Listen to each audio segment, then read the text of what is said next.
Sultans ডাইনে 220 টাকার beep চাপ খেতে যে আমাদের সাথে এমন কিছু হবে আমরা কখনো কল্পনাও করতে পারিনি। কিছুদিন থেকে সুলতানস ডাইনের নতুন আইটেম বিপ পোলাওটা খুবই বেশি ভাইরাল হচ্ছে। এত লোভনীয় ভাবে 220 টাকার বিপ চাপ পোলাওয়ের পোস্টগুলো দিচ্ছে, তারা যে দেখে মুখে পানি চলে আসতেছে। বিপ চাপ অ্যাভেলেবল এরকম পোস্ট দেখে আমরা চলে আসছিলাম সুলতানস ডাইনে। 2 দিন এসে ঘুরে গেছি, 2 দিনে আমাদের বলা হয়েছিল যে বিপ চাপ শেষ হয়ে গেছে। আজকে আমাদের 3 নম্বর দিন। আজকে আসার আগে কল দিয়ে শিওর হয়ে নিয়েছি যে বিপ চাপ অ্যাভেলেবল আছে। আসার পর তাদের মেনু কার্ডটা একবার চেক করে দেখে নিচ্ছিলাম। আমরা একদম সন্ধ্যার পর গেছিলাম, সেই সময় রেস্টুরেন্টটা অনেকটা ফাঁকাই ছিল। আমরা আমাদের বিপ চাপ পোলাওটা অর্ডার করে এখানে ওয়েট করতেছিলাম। আমাদের খাবার অর্ডার করার 10 থেকে 15 মিনিটের মধ্যে তারা আমাদের খাবারগুলো সার্ভ করে দিয়ে যায়। খাবারগুলো দিয়ে যাওয়ার পর আমি বিপ চাপটাকে খুব ভালোভাবে দেখতেছিলাম। ভিডিওতে যেমন বিপ চাপটাকে দেখানো হয়েছিল ঠিক তেমন কি সেটা আমি ভালো করে দেখতেছিলাম। দেখে তো ঠিকঠাক মনে হচ্ছিল, কিন্তু গ্রেভি দিয়ে পুরাটা ঢাকা ছিল, সেই জন্য ভালো করে বোঝা যাচ্ছিল না। মেন ঝামেলাটার কথা পরে বলতেছি, সবার আগে আপনারা পোলাও ভাতটা একটু ভালো করে দেখে রাখেন। খাবারগুলো দেখতে তো খুবই বেশি লোভনীয় লাগতেছিল,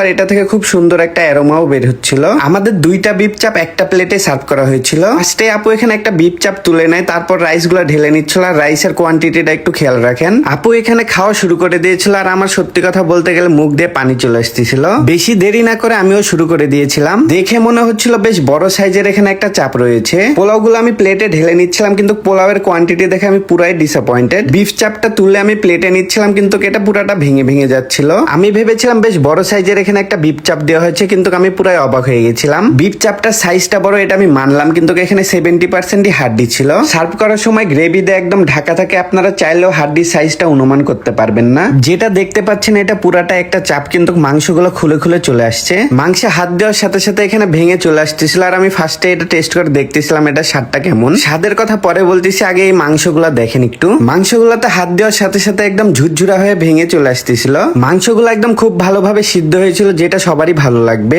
মাংসের টেস্টের কথা বলতে গেলে খুবই অসাধারণ লেগেছে এটা আমার। পোলাওগুলো একদম ঝরঝরা ছিল, পারফেক্ট রান্না হয়েছে। আর উপর দিয়ে যে বেরেস্তা গুলো দেওয়া হয়েছে এটার জন্য আরো টেস্টটা বেড়ে যাচ্ছিল। মাংসটা খুবই সফট ছিল, আর এটা খাওয়ার জন্য এক্সট্রা কোনো কষ্ট করতে হচ্ছিল না। সত্যি কথা বলতে চাপটার টেস্ট আমার একদম বিয়ে বাড়ির মাংসের মতো লেগেছে। এইবার ভাই মেন কথায় আসে, এখানে যে পোলাওটা দিয়েছে আমাদের, পেট ভরে খাওয়া তো দূরের কথা, এখানে যে পরিমাণে পোলাও দেওয়া হয় সেটাতে আপনার অর্ধেক পেটও ভরবে না। আমার কথা হলো কম প্রাইসে অফার দিয়ে যদি আপনাদের না পোষায় তাহলে অফারই দিয়েন না। 220 টাকায় এমন কম্বো দিয়েছেন যে পিচ্ছি একটা বাচ্চারও পেট ভরবে না। উনাদের যদি এই প্রাইসে না পোষায় তাহলে 30-40 টাকা বাড়িয়ে রাইসের কোয়ান্টিটিটা একটু বাড়িয়ে দিলেও পারে। বিফ চাপ পোলাওটা খেলে আপনার সাথে এমন হবে যে মন ভরবে কিন্তু পেট ভরবে না। যাই হোক, স্বাদ নিয়ে আমার কোনো কমপ্লেন না, স্বাদ অসাধারণ ছিল। আমরা খাবারটা খুবই এনজয় করেছি, কিন্তু আমাদের পেট ভরেনি। আপনারা যারা এখনো বিফ চাপটা ট্রাই করেননি, ট্রাই করবো ভাবতেছেন, তারা যাই অবশ্যই ট্রাই করতে পারেন। কিন্তু মাথায় এটা রাখবেন, পেট ভরবে কিন্তু মন ভরবে না। আমাদের খাওয়া শেষ হতে হতে এখানে অনেক মানুষের ভিড় হওয়া শুরু হয়ে গেছিল। আজকের ভিডিও এতটুকুই। যদি ভালো লাগে লাইক কমেন্ট ফলো দিয়ে আমাদের পাশে থাকবেন। ততক্ষণের জন্য টাটা বাই বাই, আল্লাহ হাফেজ।